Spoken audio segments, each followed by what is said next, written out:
one of the most hairy exhibitions of his sporting life tomorrow night in San Diego. The Mailman and Diamond Dallas Page will pair up to take on the tag team of Dennis, needs no disguise, Rodman and Hollywood Hulk Hogan.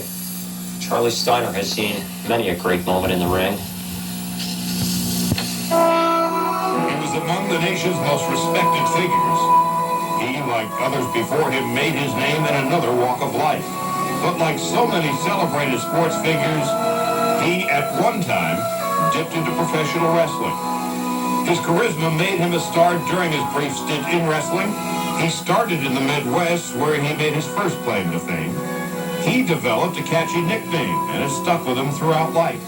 And, of course, he was most famous for his honesty. Who are we talking about?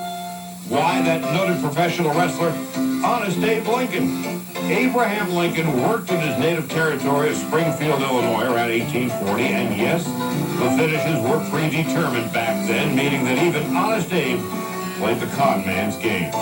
Before the salary boom in the NFL, many players like Edward Wahoo McDaniel turned to wrestling in the offseason to supplement their football income.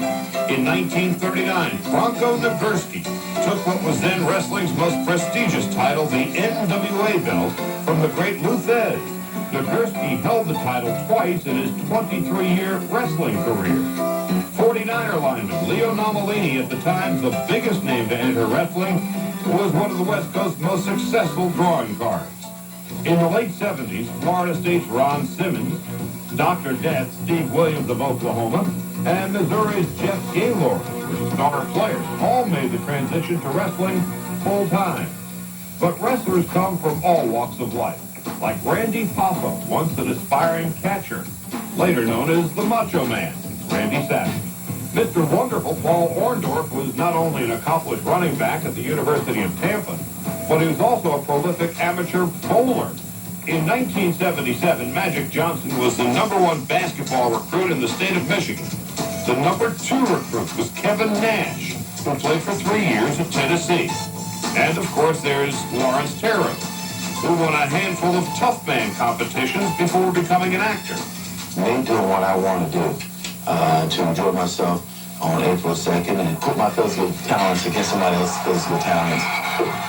And that taints what I did for 13 years, and what I did for 13 years didn't make a difference in the first place. Lawrence Taylor follows a long list of athletes and celebrities who have been involved in wrestling. But could any of them take on a tag team with Abe Lincoln and say that 300-pound monster, William Howard Taft? Not really upbeat.